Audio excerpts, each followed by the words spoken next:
Welcome back to the Tailosive Tech Podcast. Ladies and gentlemen, I'm joined again with Randy and Mike on a journey to episode 300. It starts today. Official. Here goes the long process. How are you guys?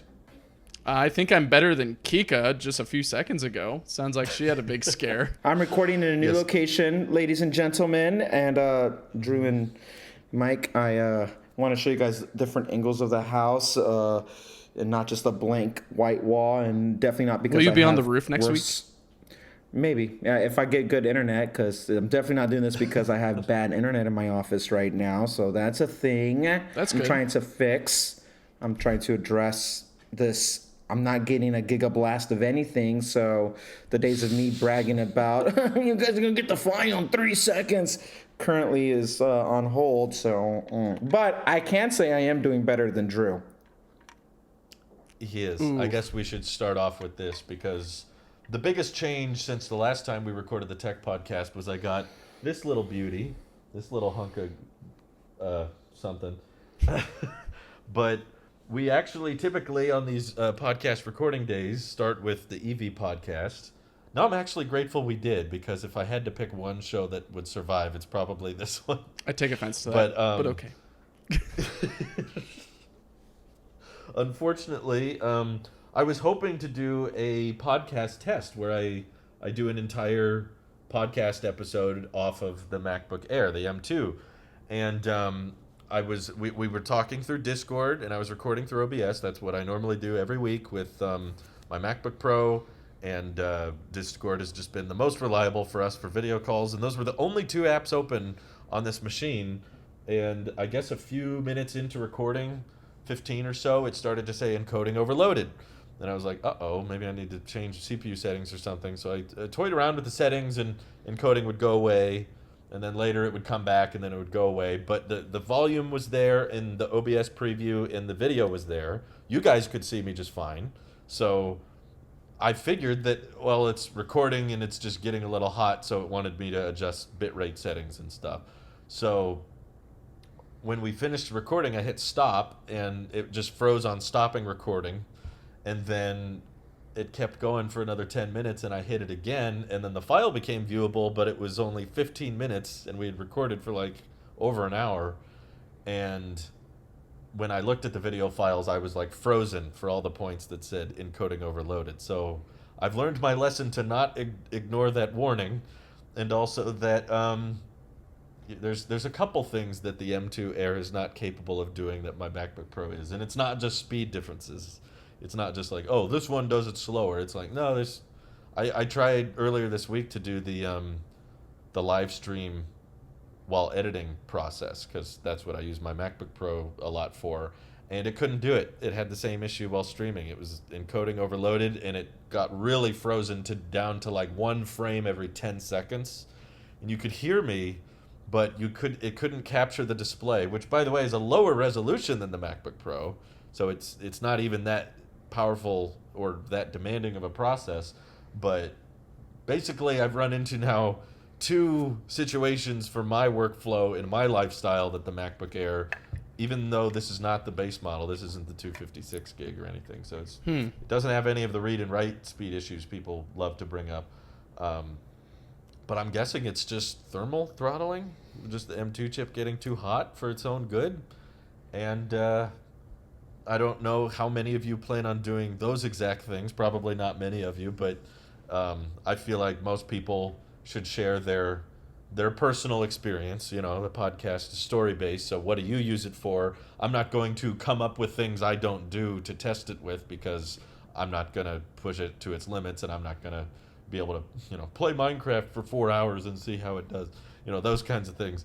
I'm just trying to see how it fits into my lifestyle, and it's kind of annoying. So I'm pretty flustered that we lost the whole podcast just because of M2 chip. That's a bummer. So no EV podcast this week, I guess. Just goes to show if you want a reliable Mac, you go for an iMac, because MacBooks are just trash. No, currently I think M1 is. I was telling Drew right before we started. I did not have. I've recorded EV and Tech last year, almost all year on a MacBook Air, OBS, FaceTime. I've tinkered with Discord. I definitely had more tabs open or applications open than just your two, and Final Cut, Logic, you name it. And I never encountered that issue with it where something got overridden or there's some throttling that started happening, and it's very hot. It was charging. That might be part of the problem, but that shouldn't be like, you shouldn't have to do a certain code and input certain things to make that be the case. Don't do this use case while plugged in. Unplug it when you're exporting something. That's not a good workflow thing. I went to Apple this week. I was in the area, so I stopped at the store so I can take a look at the MacBook Air, and I like the color, I like the weight, and literally that's it. Everything, everything. Yeah, it's pretty. It's nice. It's cool, and it's light, which is what I miss about the MacBook Air. But I am so happy after me farting around with it for about 30 minutes. I was like, oh yeah, my MacBook Pro, the 14-inch MacBook Pro was definitely the right call. It made me really appreciate what I have here, because it's not the best. Like, let me preface by saying I'm self-aware that I know currently, as I'm working today, it's not the best setup, but I'm using the webcam, I'm using the onboard mic. So it's. I'm on my Pro now too, because I don't want to chance it. Hi, Mike. I'm the onboard mic. Ugly iMac. You're the What? onboard mic. No. Yeah. So like I'm doing the same, and it works great. Unlike yours. I'm Drew. using everything stock right here on the MacBook for convenience of me to record this, because I care more about the internet connectivity over any of that other stuff. But everything that I was kind of experiencing with the MacBook Air for the M2 MacBook Air, I was like, this is cool, but we've talked about the storage situation. I don't like having the limited storage. I like everything consolidated. That's my preference. I don't care about promotion, but I like having it. I do care about the battery, and something I never thought about, but I think now with what happened with you, I think I care about having a fan to help mitigate some of that, performance, because it's a chip thing. You're having a chip issue. I'm concluding it's a chip thing because M1 MacBook Air never had that problem, and I pushed that thing almost by a fault. I was trying to push it, never had the issue. But you definitely made me go, ooh, because you're not the only now having to experience this personally with you, seeing that happen. I'm like, oh wow, because I was reading and seeing other people have some complaints. And I'm like, they're just trying to, how can I be controversial without stirring the pot too much? And now I'm thinking like, oh, maybe these guys, maybe I was too quick to, think that they had, off. Yeah. Now I'm thinking like, oh, that could be a problem. Mm-hmm. And we're seeing what the M2 MacBook Air is the first. I think Marquez said this. Somebody said this. This is the first. Now we got the chip, and now we got the design language. This is what an all Apple in-house product looks like, and we have some thoughts. So, Yeah, it feels like. I'm curious if you guys think this was intentional, but like the price obviously went up with the Air. Yeah.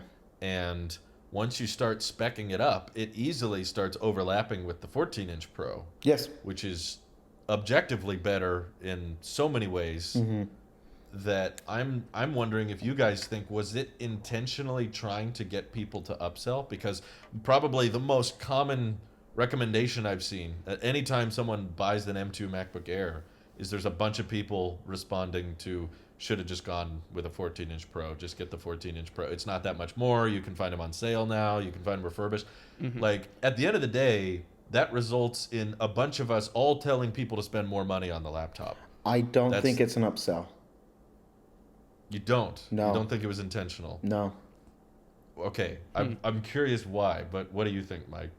I think the engineers behind the M2 chip did too great of a job in making a very high performing chip, but did not look into thermals as much as they should have. Just from what we've seen from reviewers like Marquez, Max Tech, everyone else, it seems like Greg's Gadgets had one with the 10-core GPU versus the 8-core GPU. He said that the 10-core one was actually performing worse, which is yikes. Yeah, that's it just not seems how like that's supposed to work. I don't know if they intended, or I don't think this would be a bad idea to make your M2 chip this much of a rocky experience for all different walks. For those who are just doing a casual, like, I don't know, 60 tabs on their Safari browser or Chrome browser or whatever, or just even podcasting, or even, I don't know, doing one of those, I guess, visual GUI interfaces, or even video editing and stuff like that. I don't think they meant for those to be limiting cases, but just because of how the chip is and maybe how performance focus heavy it is, but with all these restrictions that they have thermally and or just hardware wise with what components that they have at their availability, has put M2 in this very upsetting light in a way where just it's not a good upgrade. You're much better waiting or putting a little bit more money in to get a 14-inch MacBook Pro, or just keeping with what machine you have now and waiting for what comes out of M2 next if we get an M2 Mini or Mac Mini, or if M3 MacBook Air is a much better step forward. Maybe this is just kind of like the S line that has some nice increases, but just aren't the best increases, and you're much better just weighing out for the 13 or whatever, or something else like that. Or you get the M2 MacBook Pro. If you need to have an M2, the MacBook Pro would have the fans. It's bigger. I think it can cool it down more. I don't think they were trying to upsell, because the MacBook Air is just marketed differently. That's definitely its iMac variant of, like, here's our colors, here's our entry, whatever. And the fact that they kept the M1 MacBook Air in the lineup is definitely just so they can have, it's all about, here's our lowest level price of M chips, etc., whereas a Pro sector is all about the performance. Like, they lean in on the specs with, you get more of this, more of that, and the fact that there's an overlap, this community will notice and think that they're trying to make you get that. But we have a biased lens that we would have, like, we know what to look for. We would lean into the Pro at that point. But, Nana from down the street, she's just like, I'm thinking about picking up, and she's just going to get whatever she can to FaceTime or, browse the web, what have you. Like, they don't consider all that other Pro things for this about the same buck. Like, they don't care about an HDMI or an SD card reader and stuff like that. We are now at a point in 2022 with anyone who has an iPhone, I would, if you have an Apple ecosystem with just two products, iPhone and Mac, and that's it, that's still enough to know that you have iCloud with you have iCloud Photos, for example, so you got your photos transferred. You don't need all these other peripherals. It's pretty good at integrating everything. So the sector on the Pro side is meant for all of us. Anyone who's listening to this would be aware of the price overlapping or getting right there, or you can spec it to certain things.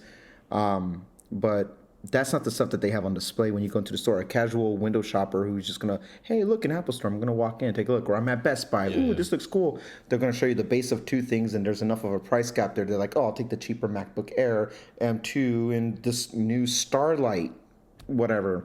And that's more what they would kind of lean into, not like, is the read and write speeds a little bit affected by like, if you're asking those questions, you already have the answer to that, and you wouldn't do it at the store. You already know that. So I don't think it's intentional of an upsell. I just think that's just what Apple's always done.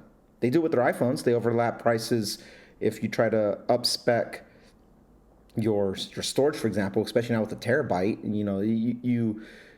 you are always going to see that, well, for $100 more, for $200 more, you then move into the next thing.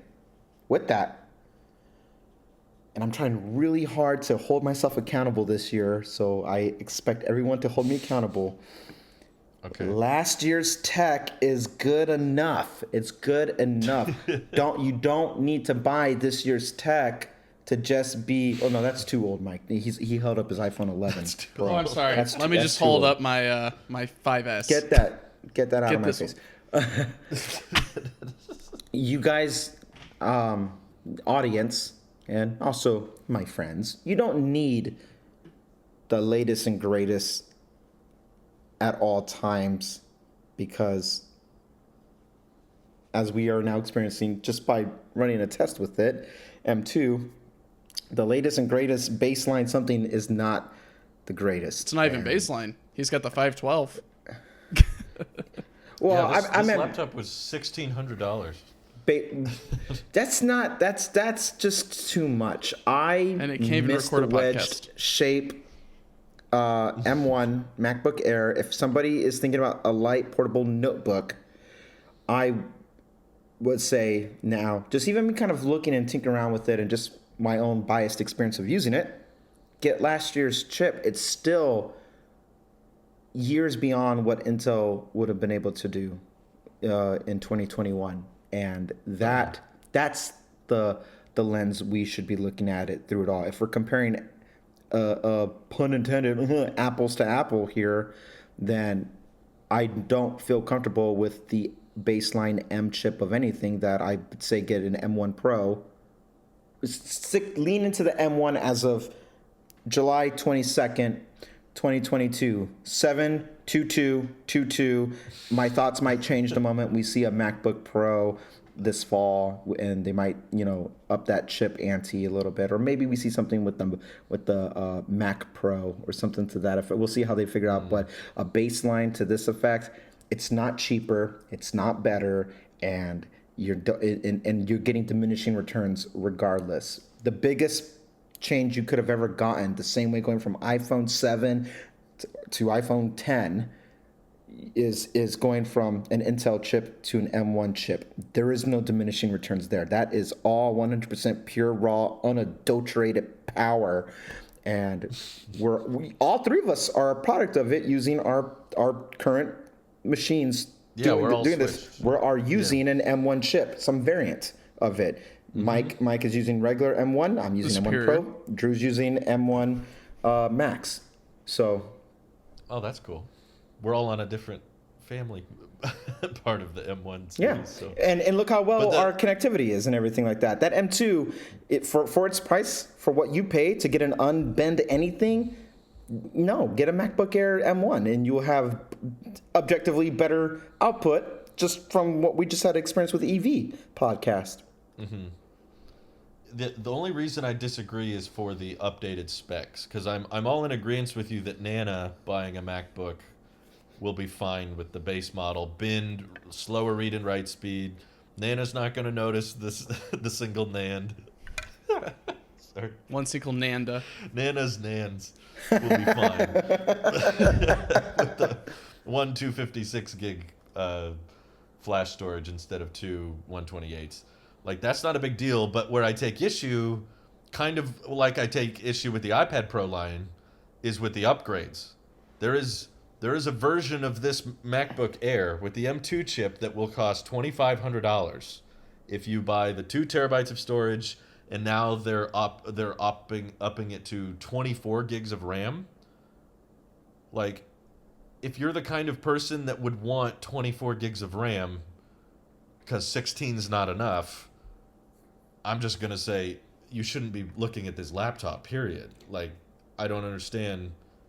Maybe it's a portability thing, but like I've checked out the 14-inch MacBook Pro in store, and I found that very compact and fairly portable. I mean, yes, this is technically lighter and thinner, but at the same time, it's not like shockingly light. It's not like, oh my god, it's super. It didn't give me the same wow effect that the 12-inch MacBook did, and I think that's where I take issue with this because my mom still uses a 12-inch MacBook, so I got to check. I'm checking one out pretty regularly, and I'm like, Nice. Mom, can I compare this? I'm like, I want to show it in my review. Can I So she's borrow like, the "Yeah, go for it." laptop, So- Mom?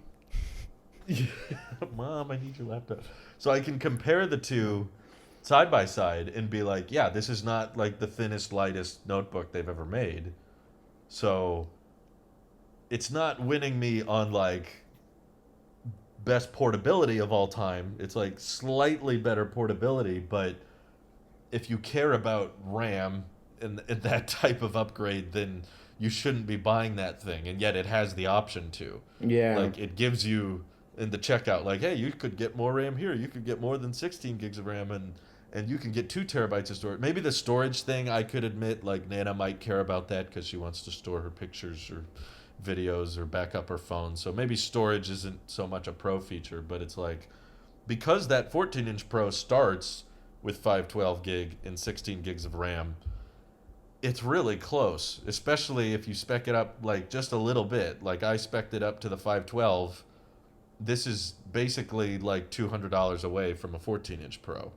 And that's just an objectively better machine if you care about performance and ports. And even the display is better and brighter with mini LED and HDMI, SD card slot, and all that. So it's sitting in a really weird place, in my opinion. Like trying to find affordability. Like you don't have MacBook Pro money, Yeah.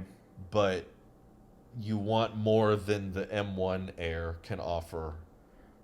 That 24 gigs of it's RAM awkward. thing feels like something in bad faith. I would want to pick. I would love to hear somebody in marketing tell me why I need a 24 RAM, like gigs of RAM, on a MacBook Air, knowing what's just right around the corner. In today's, if you just are shopping around, if RAM is your thing, why do I need that on the Air? I don't want to hear hyper. Well, maybe somebody just they kind of prefer the lighter form factor, and that's why you need all that. But then okay, so we're talking about usability. What person that needs it lighter? Why do they need all that RAM? And then have a bad chip. Like It would be justifiable if the M2 didn't throttle so much. yeah. Then why are we having a bad chip? Then why not put an M1 Pro base M1 Pro chip in this new MacBook Air with 24 gigs of RAM? Because I just looked at it, I was like, well, it's my I have 32 gigs of RAM, and I'm like, yeah, that sounds about right for what I'm trying to do here. And if I could downsize the weight, because oh my god, who cares about portability? Why would you put a worse chip in it? I don't. That I want to hear somebody from marketing tell me that, because I feel like that part is where it's like this feels a little bit of bad faith, because that shouldn't be there. That should be 8 gigs of RAM. Half a terabyte, and here now you can call your kids on FaceTime and watch the latest Ted Lasso if you wanted to in bed or something. You know what I mean? Like it's very. You're not getting mini LED. You're not getting promotion. You're not getting the HDMI port. You're not getting the biggest battery. You're not getting. Does it even have center stage? You're not getting center stage. You don't. No MacBook. Now, to be fair, we don't have center stage on this thing, but there is a product out there that does have center stage. That's cheaper, and so some stuff I've always questioned the intent of it, but be it as it may, I think M1 just kind of refined itself. The stuff that it was bad at when I first used M1 MacBook Air, was not because of Apple. It's just the apps weren't optimized for it. I was having issues with OBS, and I could not do my podcast. I remember that being an issue. I couldn't stream. I couldn't do anything. And then everything just had a proper update because it needed to do all that stuff. And if it wasn't for the storage situation, I would have stuck with the MacBook Air personally. The M1 was good enough, and good enough, where's your good enough entry point, and then where's your point of diminishing returns? You have to find that where can you fit in the middle. That MacBook Air that you have, Drew, it's good on paper. It's good on paper, but it is not. And I'm trying not to be superficial. I don't care about the fingerprints. That is such a clicky, like, this thing is dirty. Like, dude, if you anyone who had any type of, like, that's not exclusive to that MacBook Air. That's a thing. So I'm not trying to be superficial with it. I just in the performance of it, I can't recall a time in recent history of Apple trying to take an OS as serious as that, as Mac OS, where we had an issue where we just kind of lost productivity. What if that was, like, let's take it one step further. What if you're doing something that has to do strictly with Talos of Tech, and now you can't post your video because the whole file got corrupted. What if Mike had to do something in regards to working from home with his job, and now he can't engineer whatever he's engineering? What if I'm trying to get this darn song done, and in a situation where it's like it's actually it's affecting work. Yeah. MacBook Pro. I mean, M1 Pro, M1 Ultra, Max, Ultimate, or whatever chip they want to call for something that could be with the M1. I see the computer. I see it. But I don't even know what it is. It's a Dell, maybe? Ew. Hello. Hello from... Yeah, no. I cannot survive on a MacBook Air. And it is upsetting that M2 just isn't stacking up to what M1, I guess. It's hard following the impressive slate, the podium, the columns that M1 has erected to the level that it has, where M2 is kind of like, well, I've got cotton candy. I don't know. Like, I'm light. Something like that. I'm light. I'm sensitive to heat, but I look good. So it's tough. I feel like I still wouldn't recommend, though, the M2 MacBook Pro, just because that's at an even higher price point, and again, going to suffer from the read and write speed. So once you upgrade it to the 512, that's very close to the 14-inch Pro. So it's like the performance gains that I've seen from the speed tests and the comparisons and videos, like, this is how long the M1 Pro took to do such and such, this is how long it took the M2 MacBook Pro to do it, or even the Air versus M1 and M2, is like, okay, sometimes it's measurable. It's not like it's slower in all circumstances. There are situations where the M2 is faster, but there's others where M1 is faster. So to me, it's like the chip, whether you're comparing M1 or M2, really shouldn't be the deciding factor. If this is the budget you're working in, it shouldn't be called on, like, well, do I want the newer chip? It's like, or do I want the reliable chip? It's like, I would throw it up to a toss-up. There's some situations where M1 will be better, some situations where M2 might come down to your use case, and it's impossible to just blanket state one chip is better than the other, because there's still going to be situations where the M2 is faster. But again, it's like I kind of predicted before the event, if it's a 12 or 15% increase, that shouldn't influence your purchasing decision. Thank you, Mike. He's got it on the record. Yep. He wrote it down a long time ago. It's like, don't opt for an M2 machine because of the performance.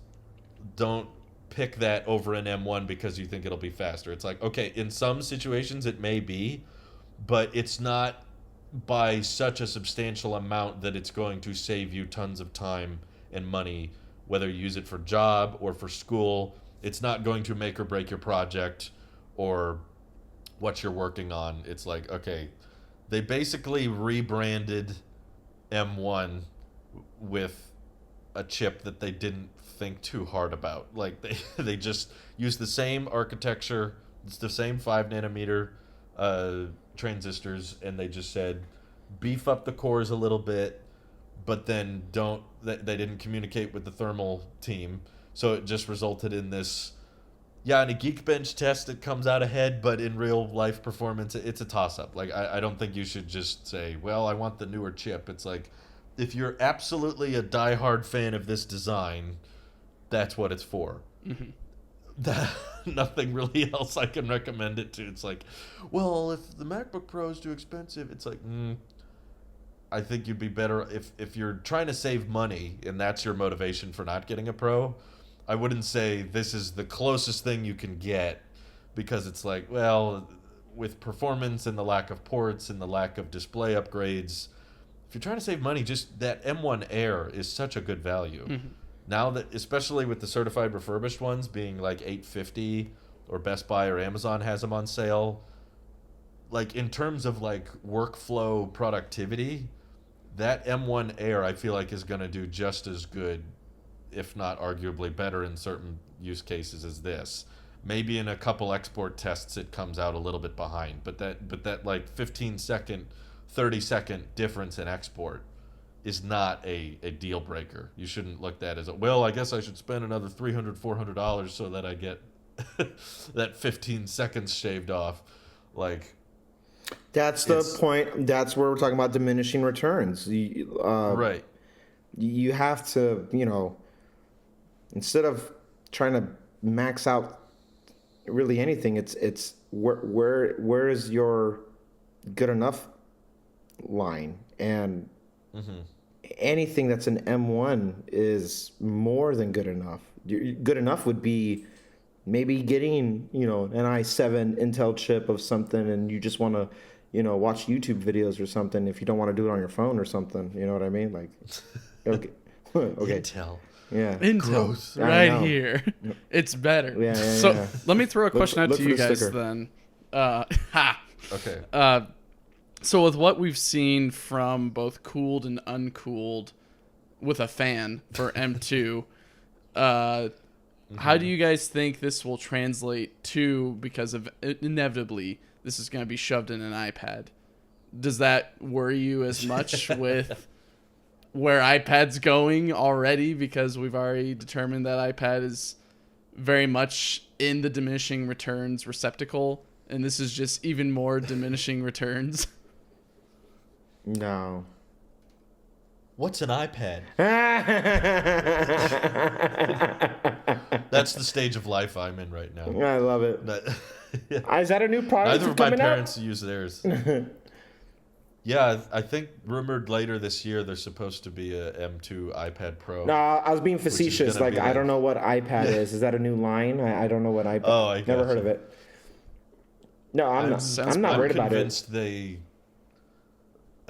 It's hard to be worried about something you don't care about, right? It's like, Well, it's such a limiting I feel like- software that like the M2 is just going to be so beefed up. The M1's so beefed up. Like there's nothing that chip is going to be throttled on when it comes to just.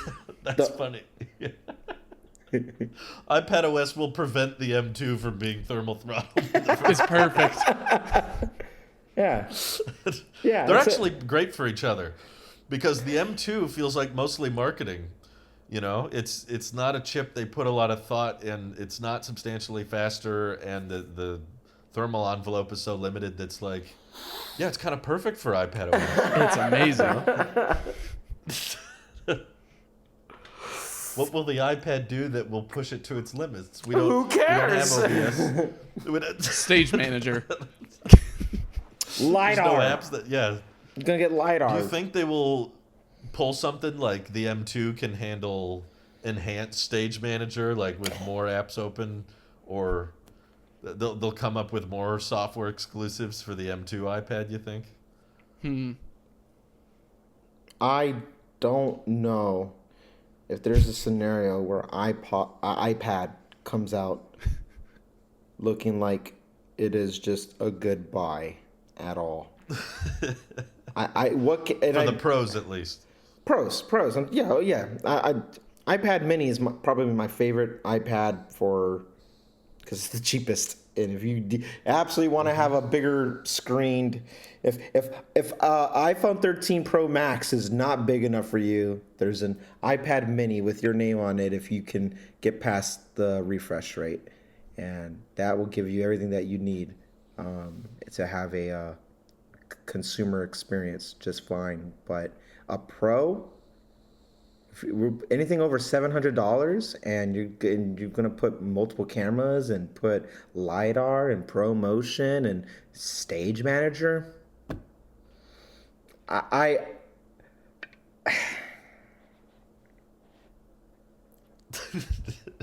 We get too depressed every time we talk about it. Dude, I'm sorry. I brought this up. I took this trip. It's I just can't do this right now. And I did not bring the iPad with me, for the record, and I haven't noticed. And I just want to mention that my wife doesn't bring her iPad. Neither of my parents use their iPads. There's no iPads being used in my personal life other than Mike's iPad Mini. That's the only iPad from anecdotal evidence that I see getting use. It's used every day. But, like, why do you think...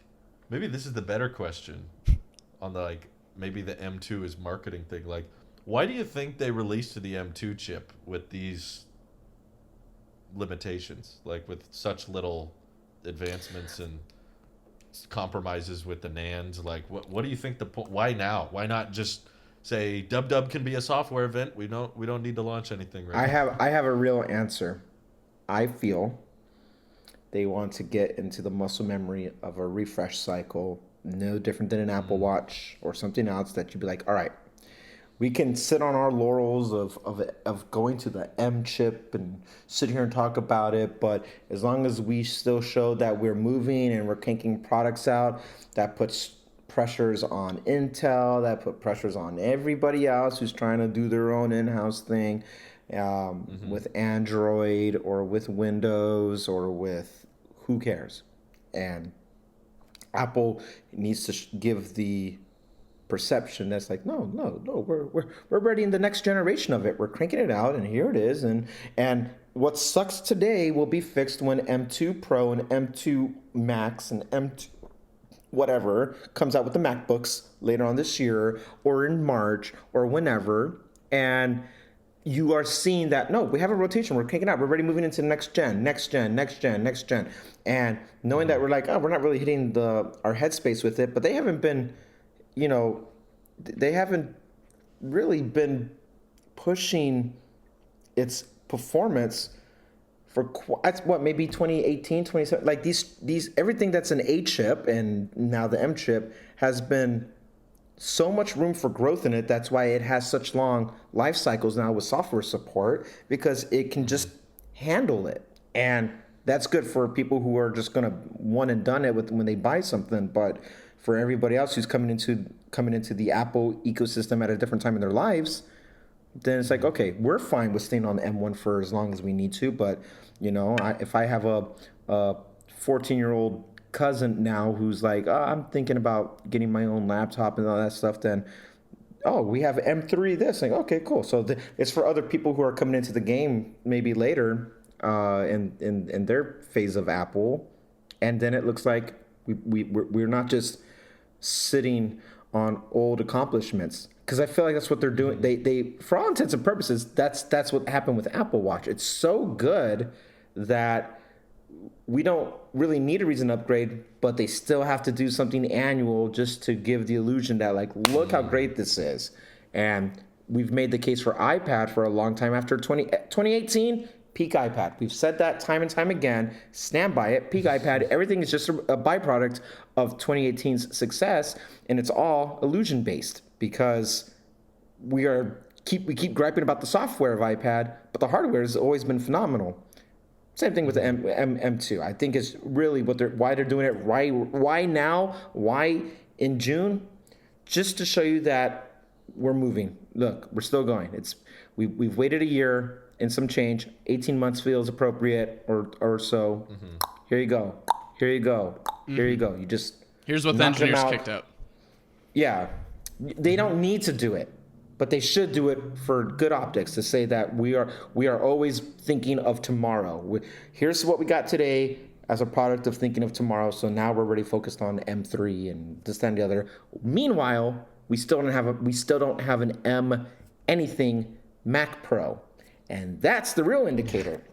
Because once we get the Mac Pro, M1 or M2 or M whatever they want to call it, that is definitively the best of the best. Here's what we could do. Here's what we can make, and here's why it's going to cost $17,000 to just get something that's going to work for your studio space, or you need to render 4K Pro, all that stuff. When we see this Mac Pro, there's your definitive, real. This is what we got. This is what can you tell me that defines Apple? This. It's so intelligent you have to pay taxes on it, and it has a social security number. You know, like it's its own thing, its own living being, and it goes to work for you. It is a dependent. Do you have much of a different answer, Mike, on why they released it now, or do you mostly? I'm falling back on my previous statement of just they needed to release something. The engineers made something, but they didn't put as much thought and effort into the thermals of it, and it cobbled together as something that wasn't a smooth experience. It seemed very much more like what we would see of like a Surface Pro or something like that. Like, oh yes, it's the next Surface Pro, but it can't really do this well. It gets a little bit glitchy on this and something else like that. It's not the smoothness that we expect from Apple, which makes it a big exclamation point whenever you talk about M2. It's very much like, oh, watch out, this has issues with thermals, or it doesn't perform as well as its predecessor. And it's disappointing. But yeah, mainly just, I don't know, kind of like what Randy said. I'll fall back on what he said as well. They had to make something, the engineers made something, and marketing is like, look, it's better because of these reasons, and it's not really the biggest upgrade. It feels like Apple went hands down or hands off the desk, you know, like, let me collect your star sheets. You've been working. Yeah, let's take them. And the guy who finished M2 was like, I wasn't done yet. Why were all the answers A? They were like, oh man, they're going to go out like that. Yeah, time.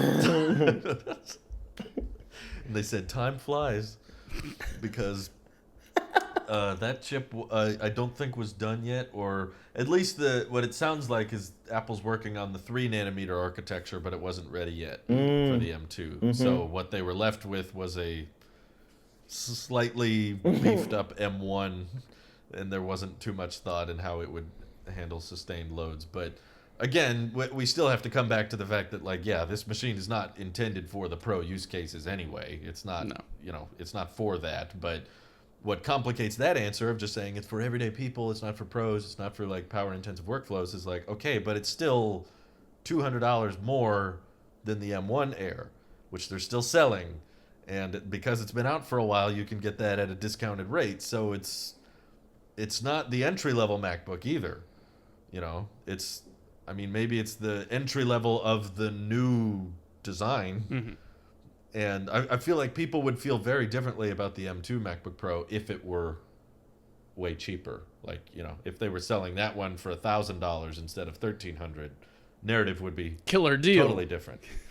Yeah, like, okay, it's not that fast and it's not the new design, but it's a good price, so you can justify it. But because they kept the price on it pretty high, and it's a toss-up between M1 and M2 in performance, and especially on the base models because of the NAND differences, it's like, okay, well, it's just a weird lineup in my view. It's a very distorted, like if you go to Apple's website and you go to the Mac section for notebooks, it's like this big string of machines. It's like, here's the M1 Air, here's the M2 Air, here's the M2. Can we get philosophical with this for a second? Absolutely. Let me grab my glasses. This is one of the when was the last time you could say it wasn't messy? these lineups. It's been messy for a long time, and this was this is one of the biggest gripes that people have for years. The diehards of old Apple. This is one of the criticisms that they have with Tim Cook. That we will reuse certain parts to fulfill any manufacturing obligations and make them as cheap as possible while still charging a premium for it, and blah blah blah blah blah blah.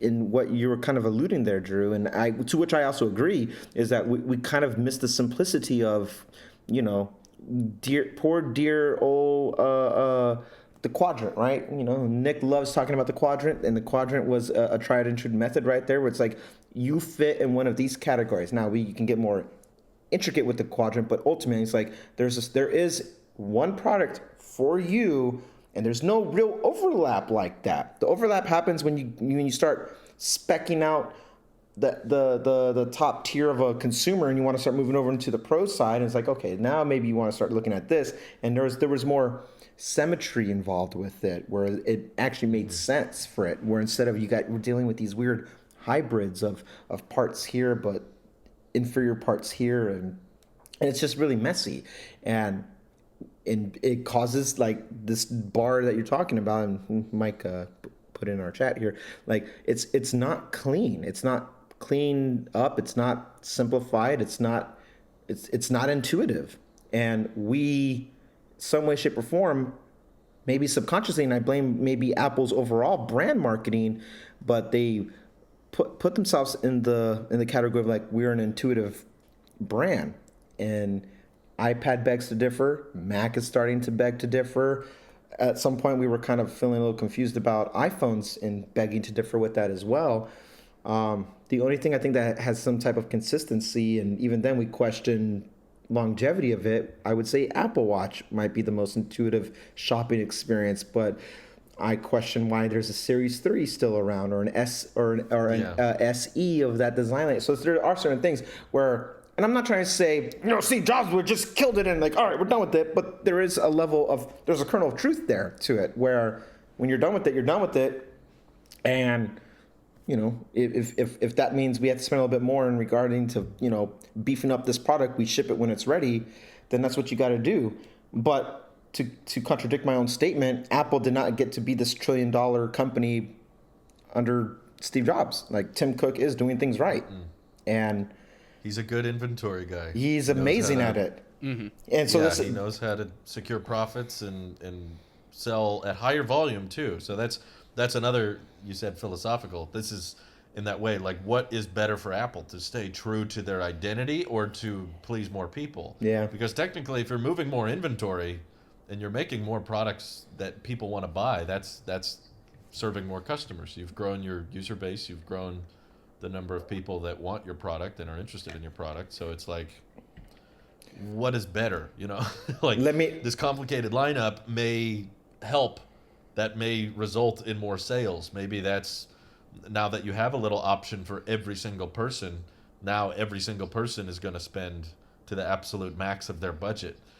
Like, if there is a demographic of people that just really, really loves this design, now Apple squeezed a couple extra $100 out of them compared to the M1 Air. And if there's people that really don't care for that design, now they're going with the M1 Air and not going elsewhere for some cheaper laptop. They still are sticking with Apple for the value. So it's arguably a good move, but it's a great business move. Certainly makes it interesting for us, because we now have to explain to people when they ask for recommendations, what should I buy? It's like, well, yeah. But does this not feel like another version of like a iPhone mini, where you're trying to appeal to a certain demographic that's not the masses anymore, and so you're just going to kind of discontinue it? And I'm not saying the MacBook Air will get discontinued, but what I am trying to say is, right now on the website, there is a laptop for everybody, and it's very intricate, and there's a use case for everybody that it will fit and it will work.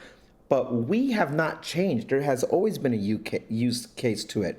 Apple's identity was saying, no, here's the best of this version, here's the best of this, and you find a way to put yourself into that. And it's just an approach of how you want to go about it.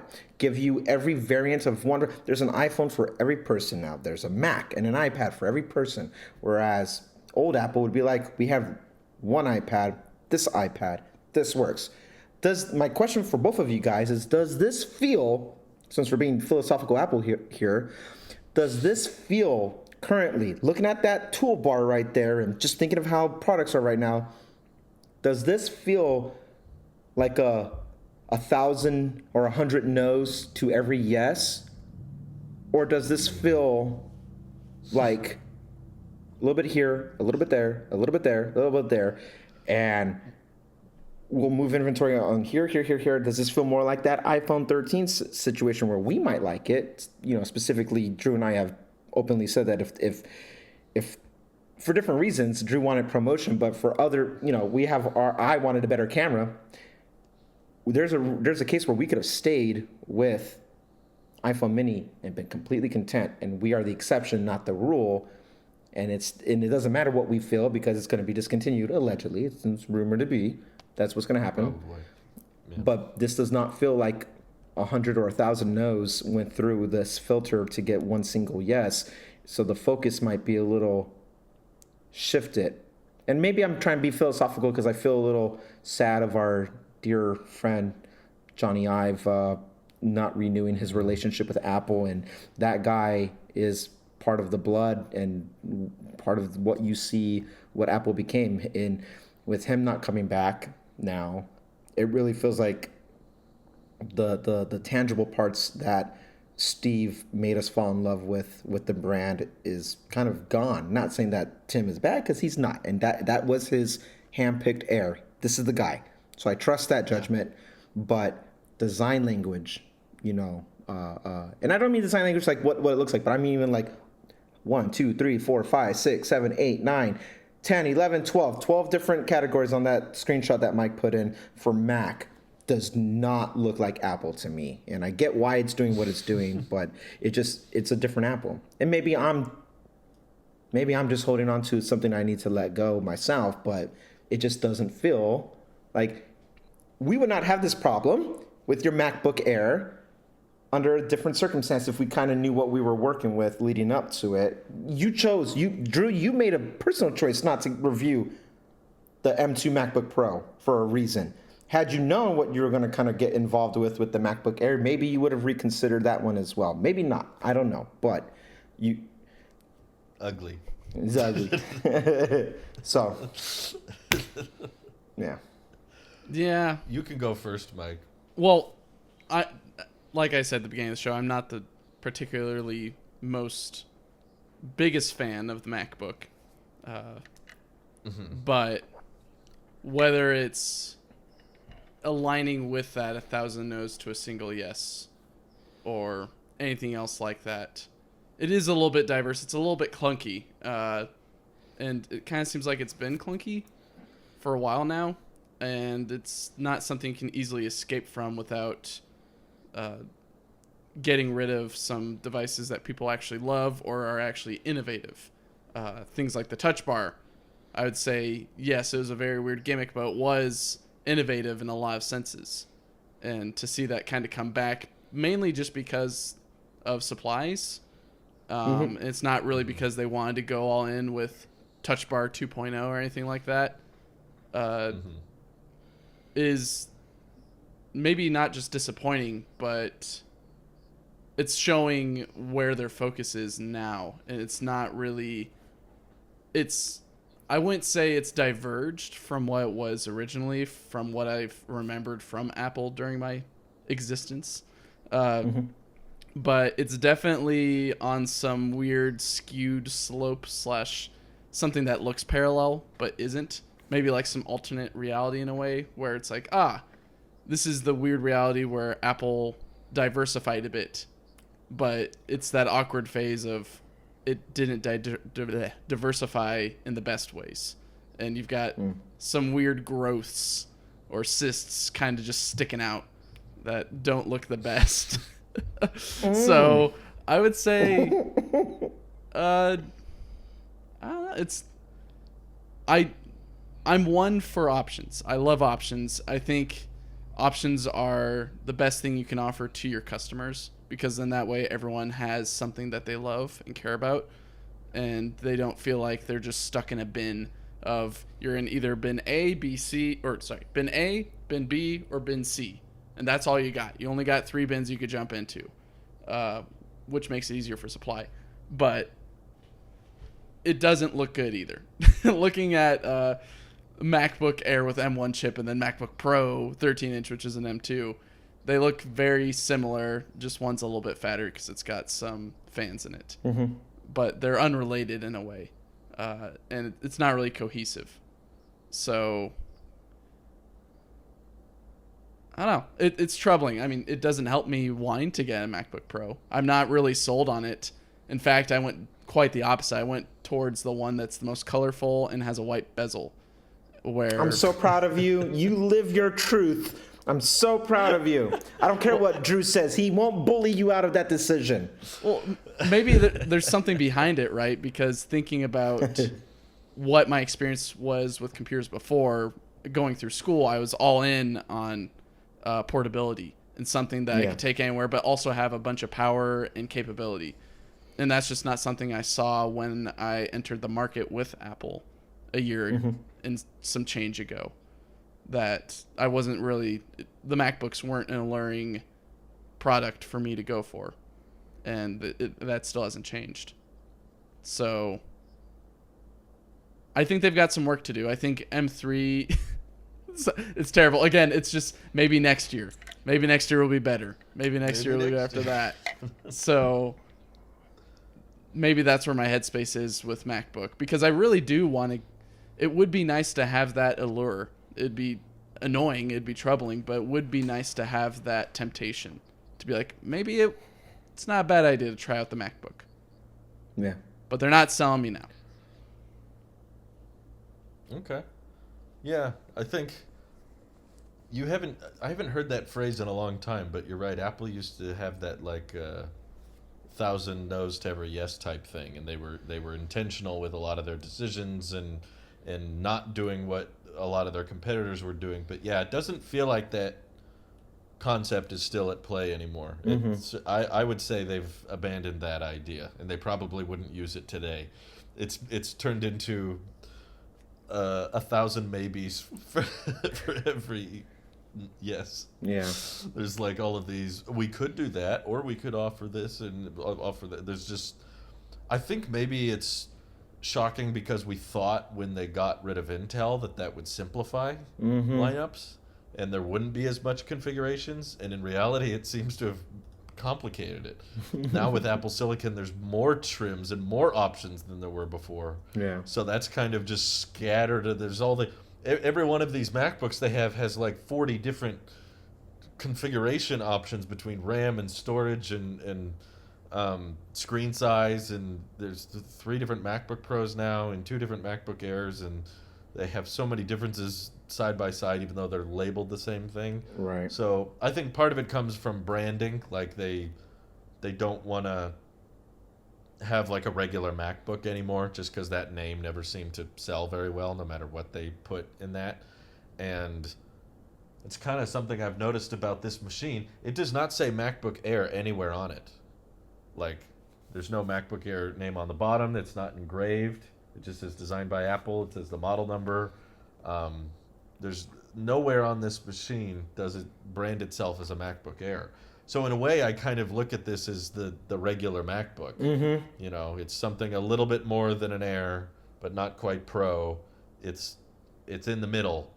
And the reason that regular MacBook never really sold that well is it struggled to find meaning. It struggled to find purpose in the lineup. And I think even though they've branded it as Air, because that's their best seller, that's the Mac that outsells all the rest. It's the same concept with the 13-inch MacBook Pro. It's like, is that really a MacBook Pro when think of how many differences it has between the 14-inch and 16-inch? Yeah. There's like all these display differences and port differences and design differences and chip differences. It's like, why do we consider this the same category? And it's like, it's the name that's so recognizable. It's iconic. Some people just associate that word Pro with MacBook. They just put MacBook and Pro together, even when they're not even referring to a MacBook Pro. They just go, oh, that must be a MacBook Pro. You know, it's such a well-known identity that they're like, I know a lot of people online have said, like, that should be the MacBook SE because it's like newer chip, old design. Mm-hmm. And I'm like, yeah, in our heads that makes more sense, but I bet it would sell worse. Mm-hmm. I bet it would not get as many sales if they called it SE. But because it's called Pro, it's like, oh, it's a Pro. You know, people shell out the $1,300 for it because of that name. It doesn't really matter how it actually performs. It's a name people know. So, yeah, I can't find a good place for that laptop in the lineup, but it makes me wish they would have. I guess I just wish they would have leaned a bit harder into the portability aspect. Like, it would have been better in my mind to go back to the like 12-inch MacBook design and just give that Apple Silicon rather than come up with this new, like, it's not a wedge. You know, it looks like the new Pros, but it's thinner and it's lighter, but it's not, you know, crazy thin or light compared to the 14-inch anyway. So it's... Mm-hmm. I don't see that being a huge deciding factor these days anymore because, I mean, I find my 16-inch MacBook Pro still very portable. I can fold it up and throw it in a backpack and no problem. I don't think like, oh my God, it's so heavy or anything. You know, I don't see that being as common as a selling point anymore. You know, when the first MacBook Air launched, other laptops were so big and fat and heavy and bulky. Like Mike's there, yeah. They were all like that. So when Steve Jobs introduced the Air, it was like, what? You know, it changed what a laptop could be, but that's kind of found its way into all other MacBooks now. Even the 16-inch is pretty thin, pretty light, relative to what laptops used to be. So it's a weird place for sure. And I think that, yeah, ultimately its intended market is people that like that look. I guess. Let me tell you this then. I'll also get a little controversial. Okay. But, so let's drop all the naming then, because if we're just using names to sell things, then it's The marketing. iBook. Let's drop... I was iBook. thinking, we're dropping Let's bring it back. all names here. I would. I mean, man, that was so cool back then. Listen. Yeah. Listen, you young whippersnappers. I used an iBook in high school, and I was like, "This is so cool." Yeah. I thought it was the My coolest dad little has thing. one in the other room. Did he do? Is it because of being a teacher? He had one of those. Well, yeah, he doesn't get rid of his old stuff. He just has all his Macs basically that he's. I only ever saw holding on iBooks to. on campus. Teachers had them and stuff like that, so it makes sense that your dad was rocking one of those. Okay, so let's drop the name for a second. No names, but Mike in our chat put a screenshot of 4 different MacBooks. Okay, if we were to lines, yeah, we are going to simplify this and clean it up. I immediately would drop MacBook Pro 13-inch, MacBook Air with the M1 chip. I would just drop them. And I say it's controversial because of the M2 being a worse chip than M1 for the base MacBook Air, but I want to force this focus again. I would drop old design language all across the board and have and now that we've erased names, we bring the names right back into it. MacBook Pro, that's the one on the far right with the MacBook Pros that we have there, and MacBook or MacBook Air if it sells better. You got MacBook, MacBook Pro. There's your 2 lineups. That fits your, if we're trying to, be a little retro and have a quadrant here, that fits your portability sector of that quadrant where you have MacBook, MacBook Pro. The chip is worse, even though it's a newer chip, but it's only newer for a few more, like a month, right? Like now, or a it's month not and meant for pros anyway, so it's just meant to be a basic laptop. So you have MacBook. When I would drop Air, all right, it's MacBook. And then you have MacBook Pro. MacBook Pro has the LED, has the ProMotion, has the better speakers, has the speaker rate, it has the better battery, it has the brighter nits, it has more ports, it has bigger screen because some people do care about the bigger screen. It has all the 7 things. All right, it's a Pro. Very And the much other an one, iPhone approach.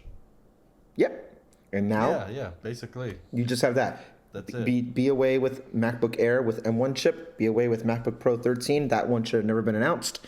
And just rip the Band-Aid off. Don't, because Mike brought up it's true. Like, they brought back Touch Bar not because they believe in it. It's so obvious they've abandoned the Touch Bar, but it's there for what, nostalgia? Like, okay, so Supplies. bring back iPad. They don't even talk about it. Yeah, in the keynotes. bring back iPod then. Bring back. I mean, okay, we just joked. Bring back iBook. I mean, if we're just going to do that, but no, like, isn't it because they have the parts? It's cheap as heck, so why not? What's one more year? Let's just do it again, and they'll do what they got to do. But there's no love in it. There's no heart. There's no passion. Yeah. So be away with those. And Let's do it again. yeah. So that's how I would fix this. I like problem. that approach. That's probably how I would do it if I couldn't introduce a new model. Okay. Because my only suggestion or change would be, like, I don't think we needed the old designs to stick around, or if they did, they should be at discounted pricing. Yeah.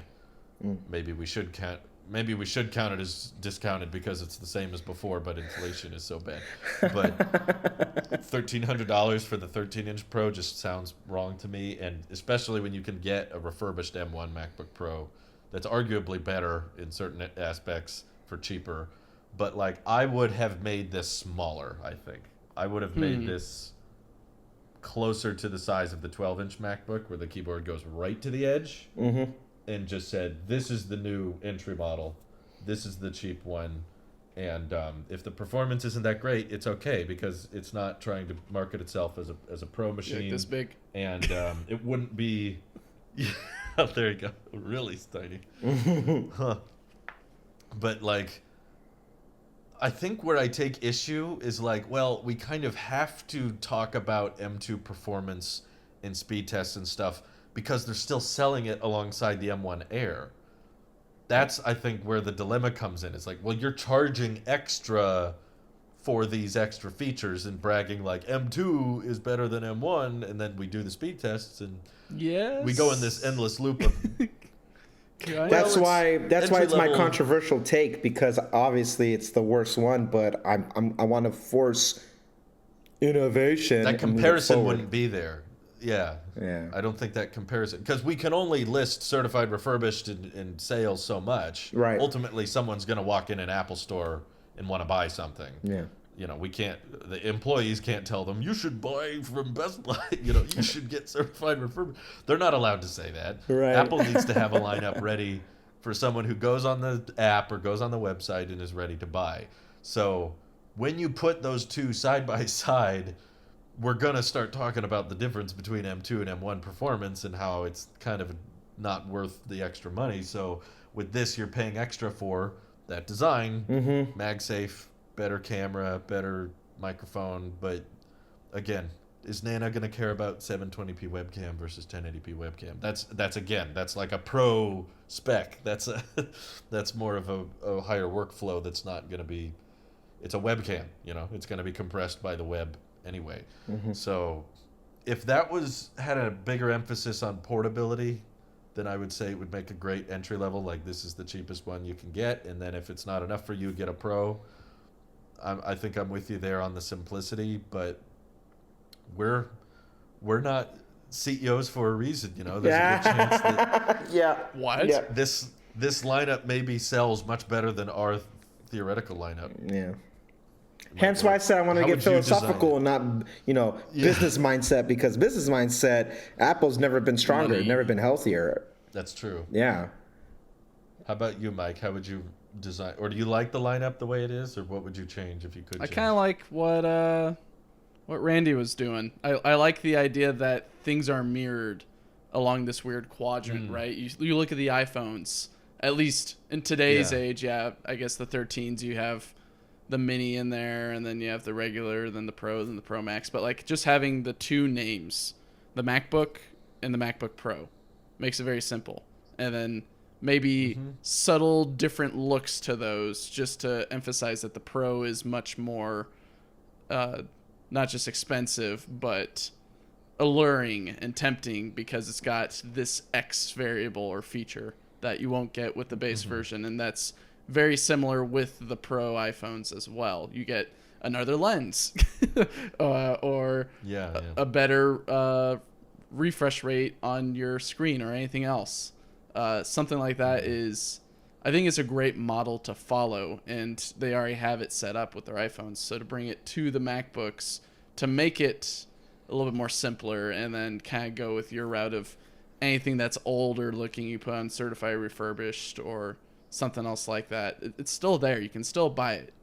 Or they at least discount it, you know? Yeah. Because they sell the old iPhones, but they're at reduced pricing, and we're not seeing that with the Air and Pro. I feel like maybe our arguments would be different if the 13-inch Pro got a price reduction and the M1 Air got a price reduction, but they stayed the same.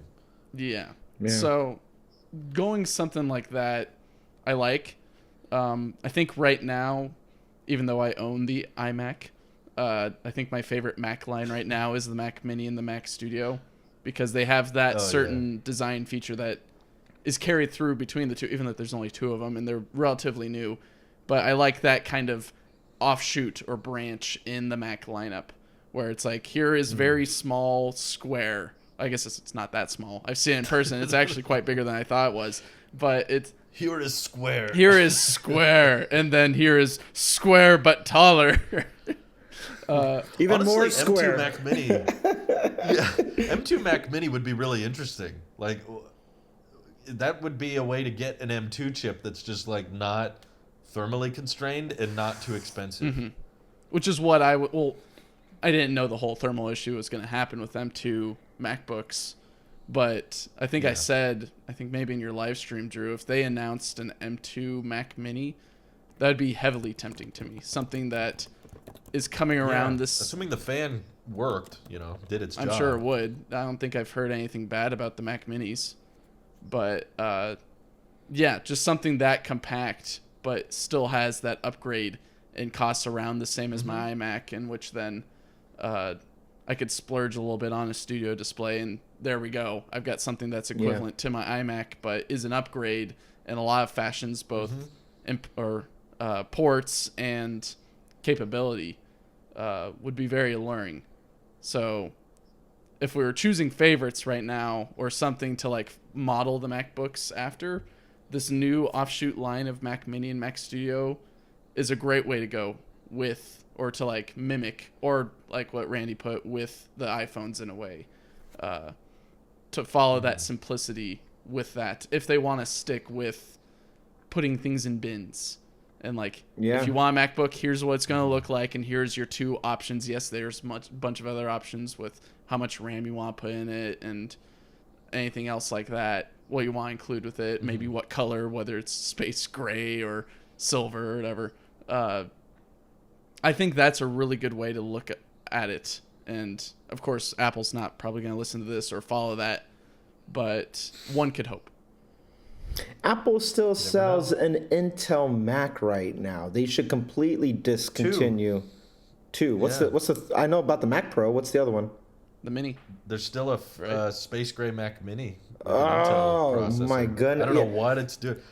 My theory is that they just still have them in stock. I don't think they're building them. I think they just have a bunch sitting in the warehouse and they're trying to get rid of them. Discontinue it. Just take it off the site. Take Mac Pro off the site. The Mac Studio should be the stopgap that everyone needs, and wait for that beloved day when you're ready to bring back Mac Pro. But you shouldn't have Mac Pro just sitting there taking up space, charging an insulting amount of money for such an Intel-based chip. Like, just discontinue it. Remove it from the site. Drop the Mac Mini. Oh my god, I didn't even know that was still around. The space gray one. You can get one for $680 right now. It's bizarre. Disrespectful. They don't list it in the desktop section of which Mac is right for you. It's not even. It just under M1 chip it says also available with Intel Core i5 or i7 processor. It's like, bruh. Nope. Why? Yeah. Yeah. Yeah, I don't get it either. But no, that was an interesting getting everyone's perspective on the Mac lineup and iPhone lineup symmetry and that kind of thing. Yeah, it's a weird little laptop. I will admit though, it's been interesting to review. I mean, it was frustrating that we lost a show out of it. That's really bugging me. But just very different from most of the laptops I've reviewed in the past few years. It's usually pretty easy. Like when I got the M1 Air, it was such a I remember your this is reaction. it. Great, You were very buy happy it. about it. Same reaction with the MacBook Pros when they came out. I was like, this is great. Buy it. It's awesome. I have almost no complaints. It's the first MacBook I've tried in a while that I'm like, I don't know. It gives it a lot more interesting conversation is spawned from this laptop compared to, just the nonstop Apple sheet praise on the past few MacBooks. It's just like, it's great. Yeah, I'll buy it. Now it's like, I don't know. I don't know. Yeah. But any last thoughts, gentlemen? I guess an update on the Apple TV. It's been pretty good, pretty resourceful. Oh, yeah. While I haven't had mine. oh yeah, I encountered a bug yesterday where I would turn down the volume, and all of the volume would go, because I've paired it to 2 HomePods. It would all go to the right HomePod when I turned down the volume, and then when I turned up the volume, it would go all to the left. I'm like, okay, so I somehow enabled some like speaker balance scenario, but spatial I audio couldn't way figure out how to like turn it back to like if I hit the mute button or turn down the volume, it turns down the volume. I listened to the TV as well, and it wasn't the TV. And so I basically just went into the menu, went to the video and audio section, and then just turned it to TV audio and then turned it back to the HomePods, and that fixed it. Huh. But really strange bug. I don't know whether I engaged some setting by clicking the volume rocker or something else a couple times. But otherwise, it's been great. And the speeds on Disney Plus have increased. I don't know whether it was just the ramp up time for the Apple TV to get optimized with Disney Plus or whatever, but it loads up quickly now. Good. So that's no longer a problem. But otherwise, I'm just stuck using the old-fashioned trackpad remote here. They have the old remotes that I got rid of. that was something else. I'm like, that icon appeared. I think I forget what it was maybe telling me, oh, you can also swipe to do this on maybe Apple TV or something else. yeah. And it showed the old remote. I'm like, that's not my remote.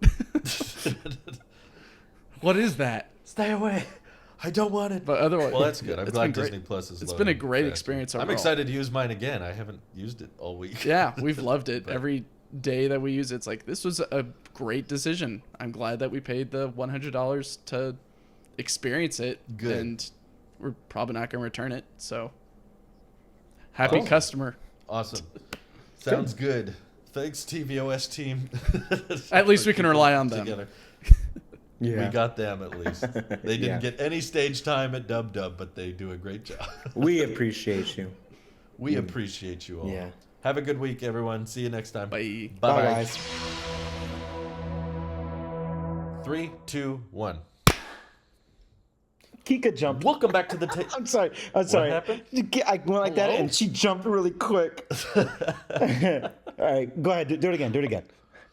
Okay. Wait, the clap or the welcome? No, we're good. We're synced up. Just Kika jumped. we're synced. I Okay. scared her. I see. I'm sorry, babe. I'm going to apologize in advance if the mic picks it up.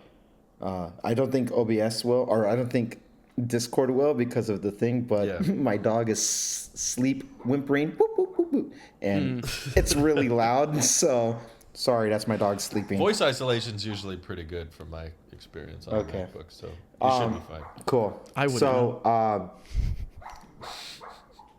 my goodness, she's so loud. It's distracting me. Okay, she's even getting. Why are you trying to overtalk me? You're sleeping. You guys don't hear that. That's so funny. That's I can barely hear Discord it. cuts it out, but we'll see it when Yeah. we'll hear it when OBS. It's so We'll loud. find out. I hope you chase whatever you're getting. Okay,